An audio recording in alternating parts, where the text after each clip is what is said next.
Hi, I'm Paul Bowman, CEO at Wexer, the digital fitness specialist who deliver over 25 million fitness experiences per year for our partners worldwide.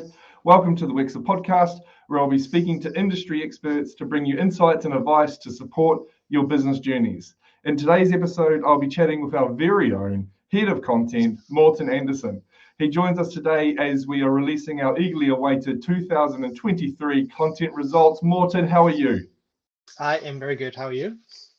Yeah, very, very good. Hey, look, most people already know you that are listening into this podcast, but I think it would be good that if you can just explain who you are and how did you find Wexer?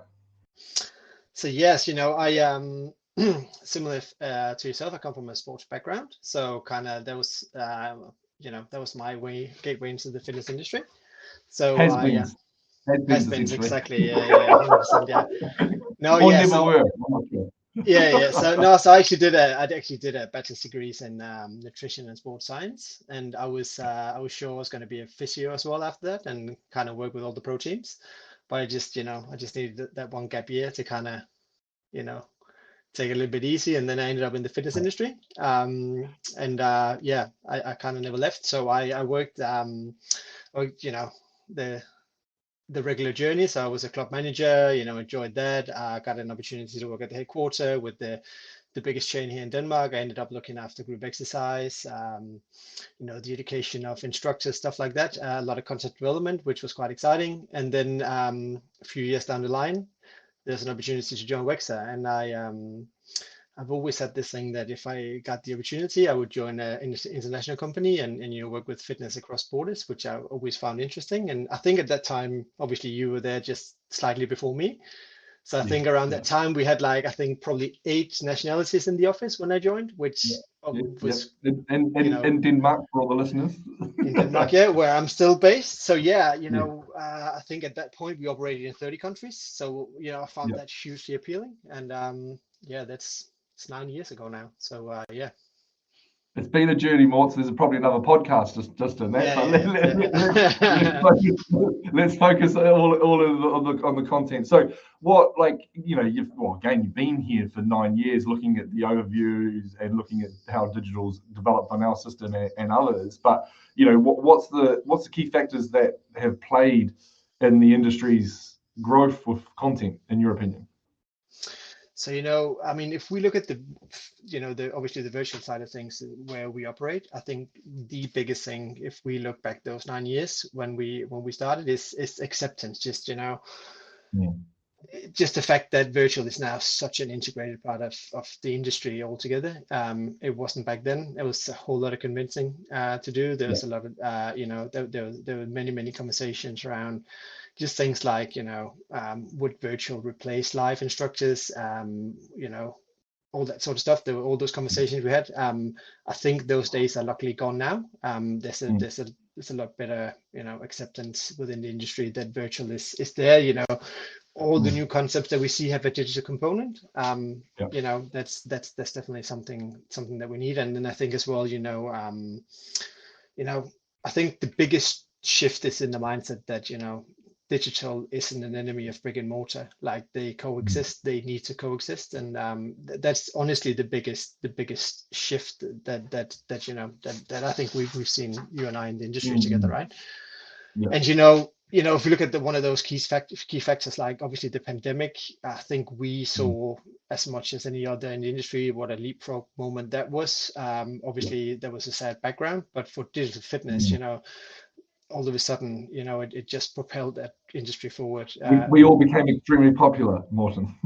We did, yeah, 100%, yeah. And it was, it's interesting how all this stuff that we talked about for so many years, it was executed, within 3 months, for a lot of club chains and a lot of partners. So yeah, that's Mm. that was I, quite interesting. I was talking to Ross on another podcast, and he was actually saying essentially it shouldn't even be. We should just be focusing on the outcomes of the member, and it's just digital and physical supported. It shouldn't be a digital and physical customer journey. It's just together, and we're seeing that, aren't we? That people are doing physical, doing digital from a convenience factor, from an intimidation factor, and all the rest. Yeah, and I think, over that decade of time, whereas you would, the fitness experiences, you would traditionally seek those within sort of brick and mortar places and traditional Mm. clubs and offerings. Whereas Yeah. now you have probably even more people looking for fitness experiences and workouts and stuff, and they do that online. They get coached online. There's such a thing Yeah. now as like being Mm. just an online trainer. There's such a Yeah. thing as only delivering online group exercise. That wouldn't Yeah. happen 10 years ago. You wouldn't be able to live off of that, whereas that's a thing now. Mm. So yeah, Yeah. huge differences, I guess. And then I guess, from especially from a content production point of view, which obviously Yeah. is something that I look at a lot and that we get exposed to a lot since we work with a lot of content partners. Like Mm. there's just been such an increase in product quality and in production Mm. value. Yeah. So that's also obviously been a big thing. I mean, it's a development that's come naturally, right? Because that's how an Yeah. industry evolves. But like it's fascinating now how Mm. cheap of a setup Do, can actually secure you really really good content, and that also means that more people are getting into it, right? because we saw the quality drop for the ability to execute faster during COVID. Has that changed? Has quality production come back up? I think it has, yeah. I think it's Yeah. just caught up really. I think people are just really onto their setups now. So Okay. setting up studio facilities relatively easily, being cost effective in the production, but not compromising Mm. on production quality. I think Yeah.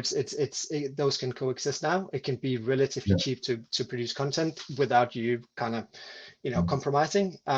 So yeah, but yeah, what you're saying is that we actually during the pandemic, like the speed of Mm. content, as we call it, Yeah. that became Yeah. so critical. Like there was so many workouts that were needed, and it almost adopted that sort of mechanism we know from social media, where if we log into Yeah. social media and everything is new, it's like in our mind Mm. it's almost stale.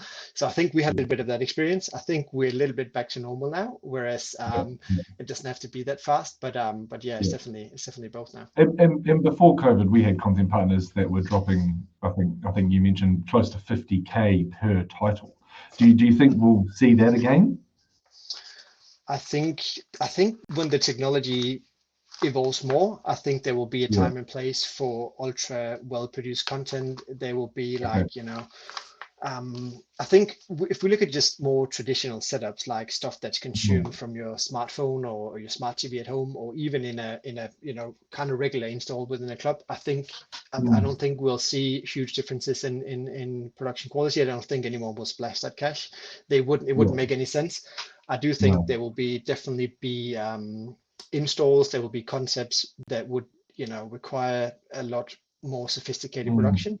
Yeah. And I think the digital marketplace within fitness is definitely maturing towards that. So there will be someone Mm. that will be looking to create that ultra premium Yeah. experience, and then someone will have to pay for that. But like I Mm. mean that definitely probably has its time and place. Yeah. But I think for most people listening here, like I think one of the key takeaways for this is that even though it's a saturated marketplace, there's a lot of people doing Mm. digital. Like it's the potential the is nowhere near fulfilled. So there's definitely a Yeah. place for everyone that has to do with fitness, that is an instructor that wants to try and deliver some stuff digitally. Yeah. It's relatively easy to get started, and there's still a huge marketplace for it. Yeah. Yeah. Okay. And then give me, without ruining and going deep, but I'm an impatient person. So let's hit. So what are the headlines of 223 in regards to content stats? So the headlines, probably the main headline, which then again isn't so maybe necessarily so deeply rooted within our stats, but that's definitely wellness. Like that was definitely the Mm. talk of the town within the whole industry Yeah. this year. Like Yeah. I think there's been a circle of going from regular workouts into incorporating more like the softer side of fitness, as we like to call it. Yeah. And Yeah. and that's definitely something that we've seen this year. And I mean, that as well from having partnership conversations with big clients and potential clients and Mm. stuff like that. Like that's such a big focus point. Corporate wellness, the ability to bring that to your staff, and provide them with tools for well-being. Like that's Yeah. definitely been the headline. When we get a little bit more into the stats a little bit, you'll see that it hasn't picked up as fast as we thought it would, to be honest. Mm. It's definitely Mm. getting there. It's a process. I think, in my opinion, because I've given this some thought, like why isn't this immediately reflected in the usage stats? And I think Mm. there's still some confusion around sort of that whole wellness focus, because wellness is Yeah. perhaps not the right term. Like I think Yeah. I hear Broad, isn't it? well-being, I hear Mm. well-being even being used probably more now Mm. than wellness, because wellness, Yeah. a lot of people associate with a spa experience or something like that, whereas well-being is Yes. probably is a better word, to be honest, to be used, because it's about Yeah. providing people with content that's not going to get them fitter, but that are going to get them in a position to maybe be able to work Yeah. out or be able to Yeah. de-stress, and so that you can create healthier habits and just feel overall better. So yeah, Yeah. that's definitely Yeah. one of the biggest headlines. I mean, Yeah.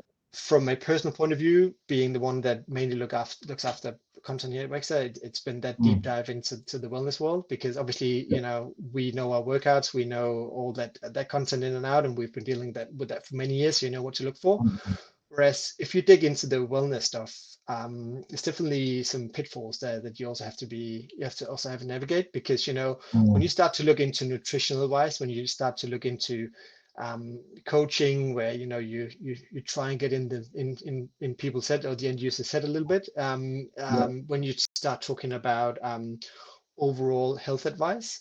Like there's a lot of people out there producing content, and having based on a specific belief system that Mm. might not be rooted in science or common sense, and there's a lot of content out there. But I mean, we've looked at so much content and kind of looked away again, because we want to make sure that what we bring onto the platform is really sound stuff.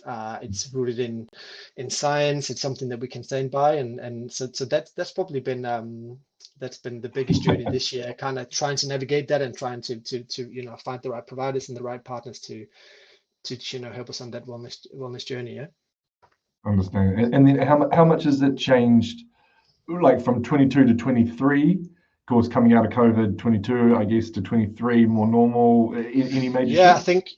I think what some of the major shifts are the fact that the well-being, the wellness stuff, just a couple of years ago, maybe even 18 months ago, was very much centered around, like, the deepest you would go into wellness was Yeah. meditations, like, and there Yeah. would be your stretching, it would be something that would be Mm. rooted in yoga, stuff like that. Mm. Whereas now it's gone a lot more deep. Like we have coaching series with different experts Mm. giving 5, 7, 12-minute insights Yeah. into topics around stresses, topics around various health topics, talking about nutrition, stuff like that. So there's just so many more components in there, and those are the ones that are starting to pick up and drive the usage for that category.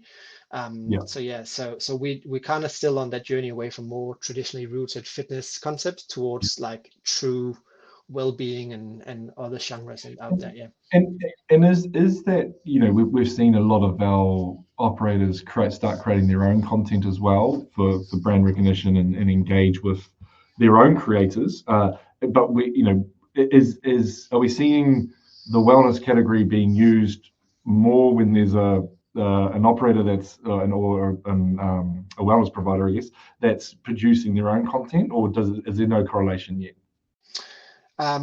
So yeah, so like own content in general seems to Yeah. drive a little bit more usage, just because Yeah. it becomes local, it's Yeah.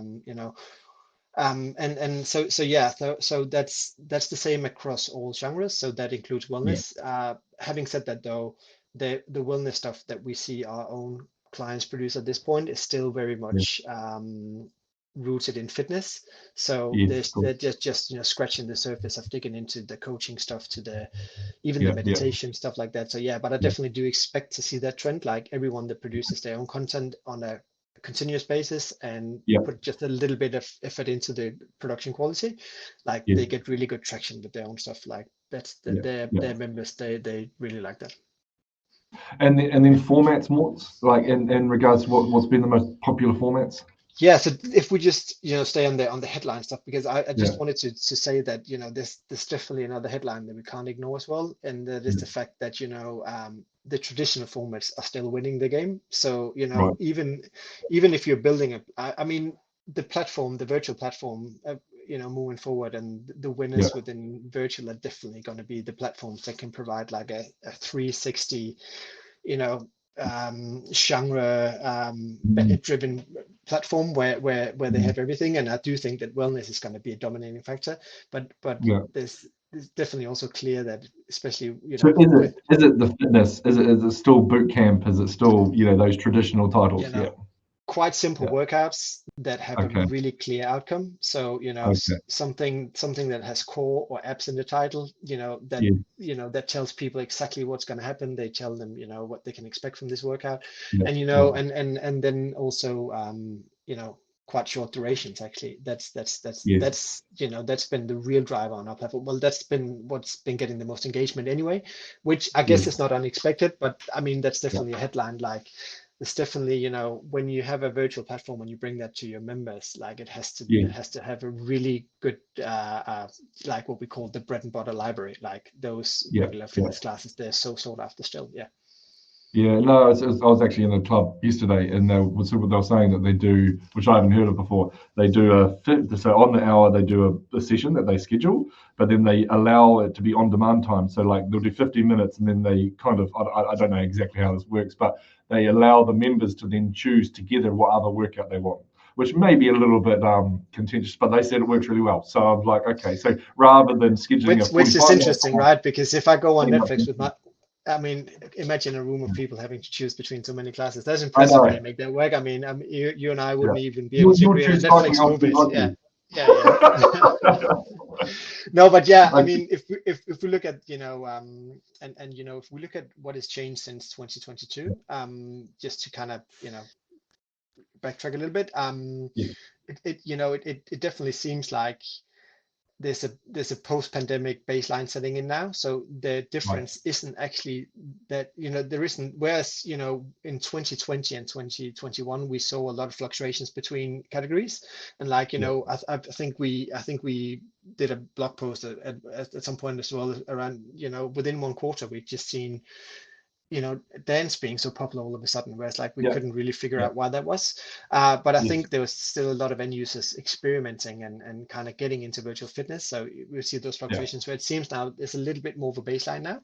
So like the distribution across categories is actually quite similar to 2022, which means that strength and cardio account for almost 30% of the overall usage. So kind of okay, still your bread and butter content.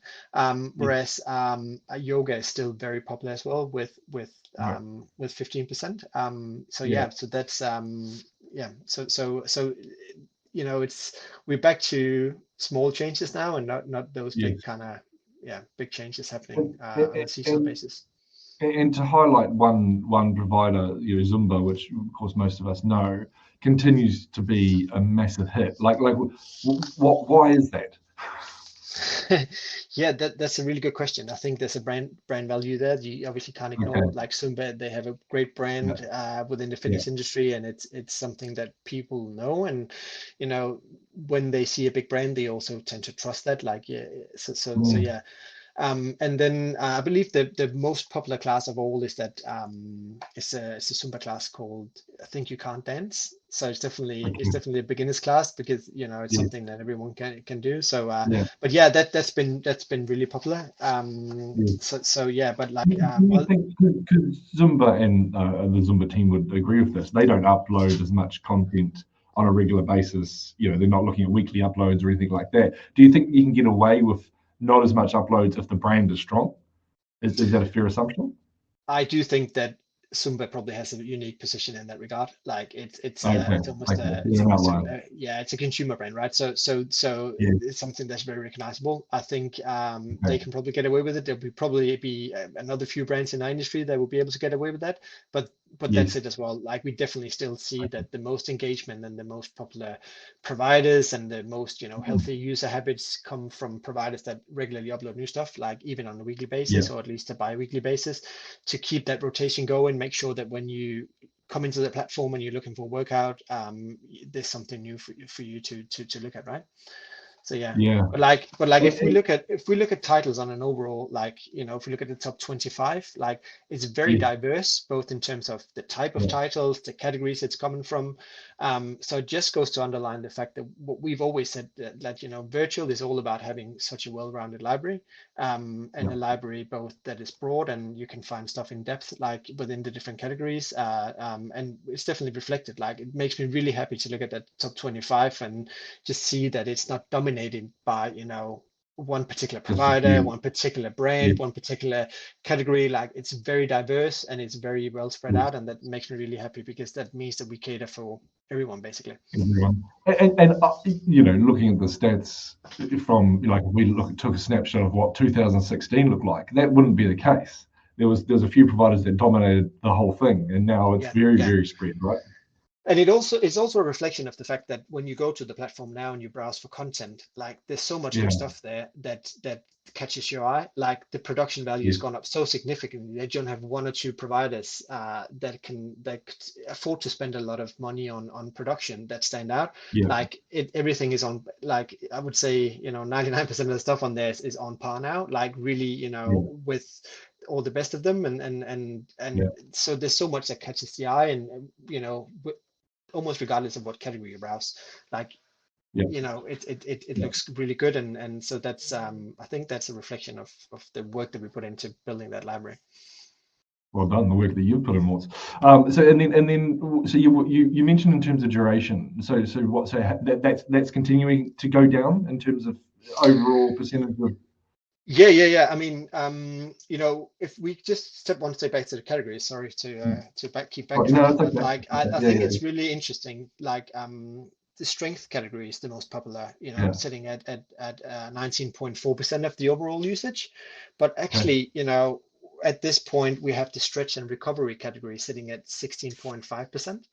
So it's not too close behind. So, it just goes to show that there is such an appetite for that softer side of things. Like it's not just, even though the titles, as I mentioned, that are really clear on the outcome, like get six-pack abs or whatever, like even though they're very popular, like the softer side of things is definitely getting so much traction as well. And it just shows that it's twofold, that usage. It's both the the pure workout stuff, but also the stuff around it that has other outcomes, I guess. Makes sense. And then with the durations, like are they getting shorter? Yes, yeah. So almost 80% of the workout started now are shorter than 30 minutes in duration. Okay. So 8 out of 10 workouts that people select and start, they are less than 30 minutes. So that's definitely a habit, and that's something new. I wouldn't say it's new because we've seen that happening over the last couple of years, that durations get shorter and shorter. When we started, everything was 60 minutes or 45 minutes, whereas now it seems to be a completely different sweet spot. And it feels to me, I think about the old titles that they were put on. There was a lot of time by the actual instructor itself talking about what they're doing, and their movement probably wouldn't happen until like 5 minutes in. But whereas now they're moving within like 30 seconds, quick intro, boom, and then they explain as they go. So actually, probably if you look at that's such a true observation, because what we see now is that the virtual library is so much bigger. People are so much more used to engaging with virtual content, and that also means that variety just, the end user is so much more picky now.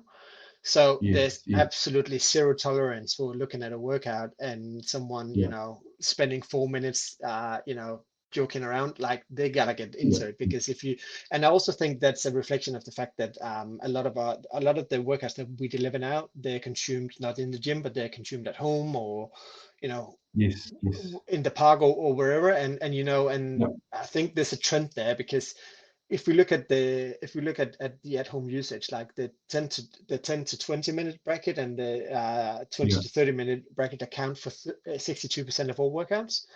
Sure. Sure. So there's definitely a sweet spot somewhere in there, and I think a lot of the at-home workout trends are, you allocate 30 minutes.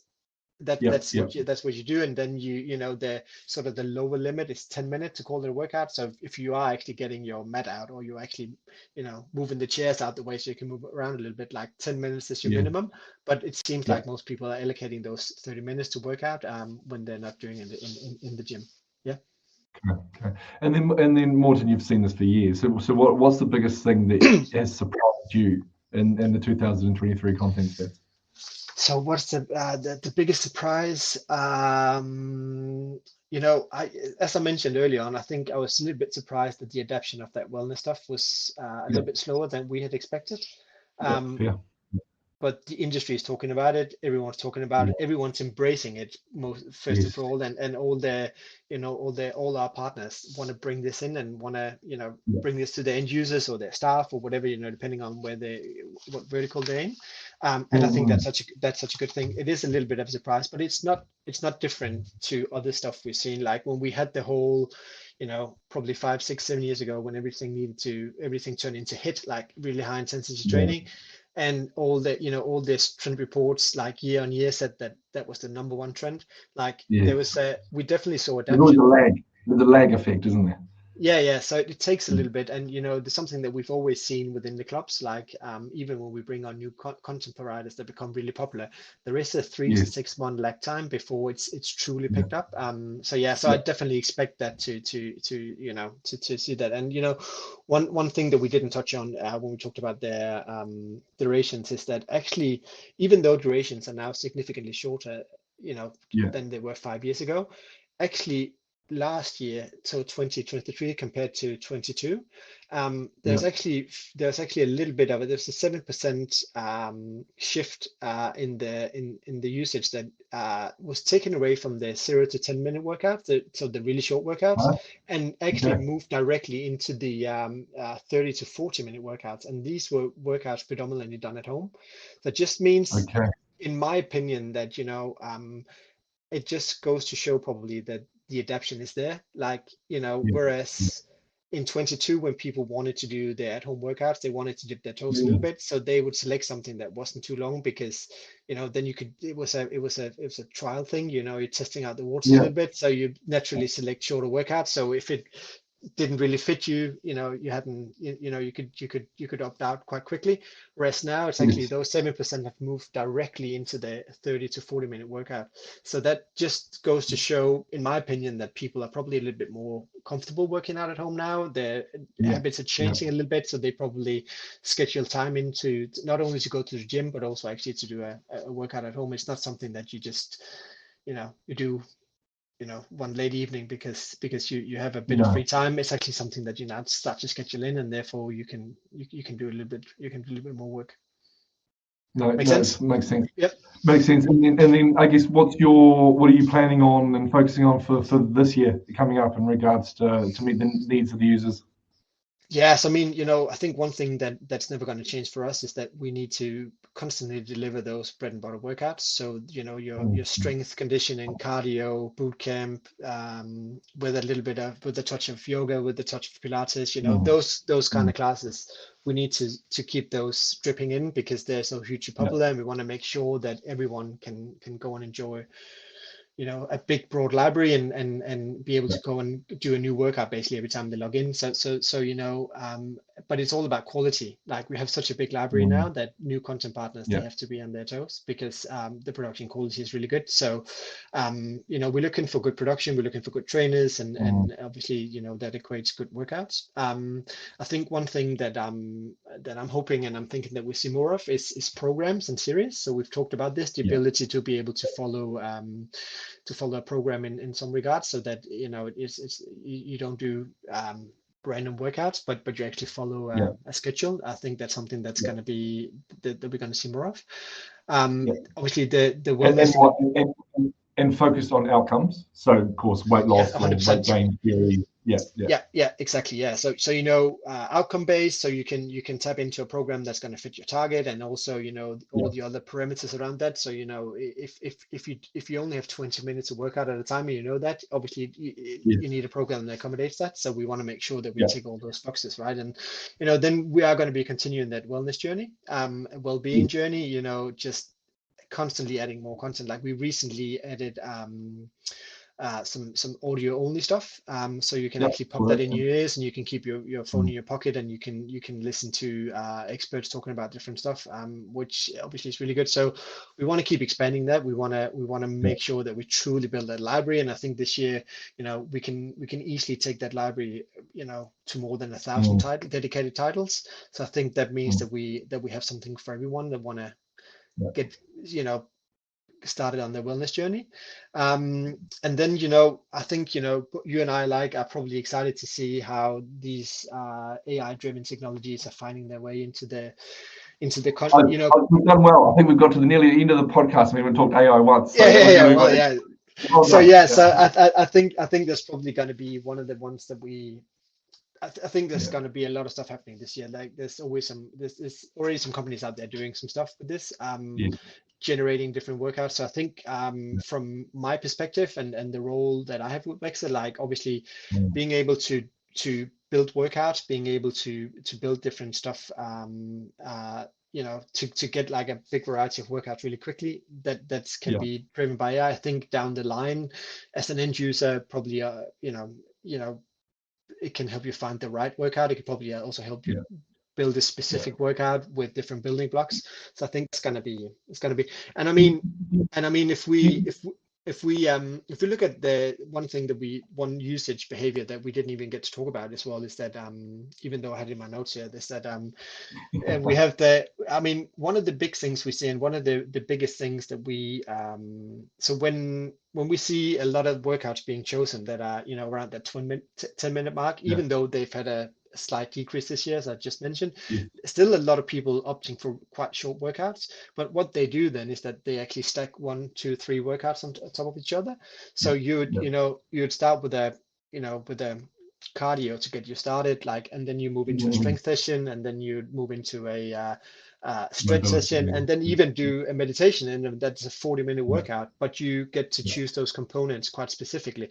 So it's almost like, we already have users driving that behavior of like the different yeah. building blocks. So I think that's really exciting. I think, that's one of the benefits of virtual as well, is that you can make it so specific to your own journey, if you want to. Totally agree. But like, back to the AI, like in regards to, do you think it's disruptive for the traditional content partners? Like my thought pattern, I don't know if it's right or wrong, just a point, is that do you think persona-based, personality-based content creators will benefit from AI because they'll be able to cut up a lot of their content? It will feel like them rather than the traditional operators, or you don't think that's true? I don't think that's true. I think it can coexist. I think Yeah, we I yeah, think we're lit I think we're a few seasons away from it being the driving force, because the yes, we I think we've seen over the years that persona-based content is just so important. Like, you would yeah, relate to a trainer, you would like a trainer, and you go follow that trainer yeah, just like you would at the yeah, gym. Like, and yes, yes, and you can join a class consistently that, in the gym, and that might not be the best trainer from a exercise selection point of view, from a yeah, workout point yeah. of view, but the energy, the personality is such a driving force, so that means you end up going back to that person. I think we see the same patterns within virtual. Yeah, So I think there will be people that will accept knowing something is AI driven, and it's it's yeah, it's actually not a it's not a real person. yeah, It can be an yeah, animation, whatever. When we talk about virtual, some people will yeah, accept that, because that means they can get more diverse workouts. It means they can get something different yeah, every time. They mean they can get the latest and greatest always, and other yeah, people will be motivated more, you know, from a real person. So I think yeah, no, I those, understand. I think those needs to It- coexist, and I actually think yeah, just from my perspective, and the data that we have, is that I think that persona driven stuff is still going to be winning the game for at least the next 2 years. But depending on what happens, like, obviously, who knows with AI, right? It can. we can have something yeah, tomorrow it's that's going to evolving be from that fantastic, point. and then Yeah. once the ball gets rolling. Yeah, I think the key for me is if you can personalize that fitness journey to that individual user, then of course you're always going to get a higher usage. It's just what is the content that's going to be down the pipes to that user is a question mark in my eyes. What wins that, and where does it come from? Does it come from traditional content operators that are embracing AI first type methodology, or could it come from movie makers? We've been tracking some of the movie guys in terms of what they're doing with AI and to see if it relates to fitness. And it's not a big stretch to think whatever they're doing with movies is exactly what they can do with fitness content. So yes, I think the future is exciting. Yeah, and you and I had that conversation recently as well, right? I think if when the movie industry gets that right, and they already have, so it means that when that trickles down and becomes more cost effective, like clearly that's gonna be a big threat to everyone, and that's gonna be a huge driver of content for sure. But again, it could be the answer. I don't like to talk about the other 80% all the time, but that could be the answer, right? If you've got specific relative data that you understand where that person is from a emotional or physical level that they're pulling from Apple Watch or Whoop or whatever they've got, as well as understanding their confidence levels and then understanding what content can be created, that could be an exciting future. So me, Mort, always the optimist. Yeah, no, I think it probably has its pitfalls, and we'll everyone has to navigate that, and then it will be a driving force for sure. Yeah. I think one of the main things with virtual platforms, including ours, probably down the line, is that recognizing recognizing user behavior and being able to tailor workouts to them. At this point we can obviously suggest different workouts, but like once you start really dig into that and you can tailor something, and you can even create an AI-driven persona, that is put on a screen in front of someone that they're probably gonna like, then that's gonna keep them coming back. That creates that habits, and then so yeah, exciting times. And then Morten, how does everyone get in contact with you? So yeah, I'm on LinkedIn, obviously. Trying to be more active this year. Yeah, you can find me there, and then you can if you are a content partner out there and you're already doing content, if you have great ideas for content, if you want to get into content creation and you think you have something that could be a fit for our platform, my email address is morten@wexer.com, or you feel free to message me directly on LinkedIn, and I'll be happy to have that conversation. It's a really open marketplace in so many, and there's so much stuff happening, and we're trying to embrace it all. So there's 100% a lot of stuff out there that we haven't even heard about or haven't seen, even though we try and look at everything. So if you feel like you've seen some of that, or you actually you do some of that, please by all means let us know. And I think for all content partners listening as well, we're a platform that we allow the customers to tell us what's right, meaning that we're completely flexible in regards to how we work with. We'll try new things, all the rest of it. And of course, Morten's had 9 years of looking at content on a daily basis, so it's definitely worth reaching out to Morten to get the insights. And it's also definitely worth mentioning that we have great content partners, and the content partners that we have now with their expertise, their production abilities.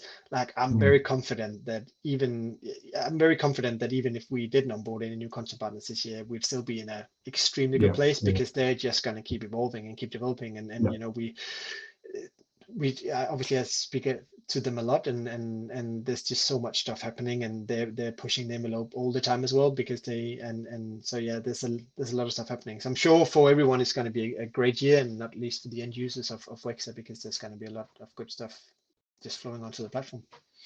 Nice one, Morten. So thank you very much for joining the Wexer podcast. Great to have you on. Thank you. It's been good. Cheers. See you later. Cheers. Bye-bye. Bye.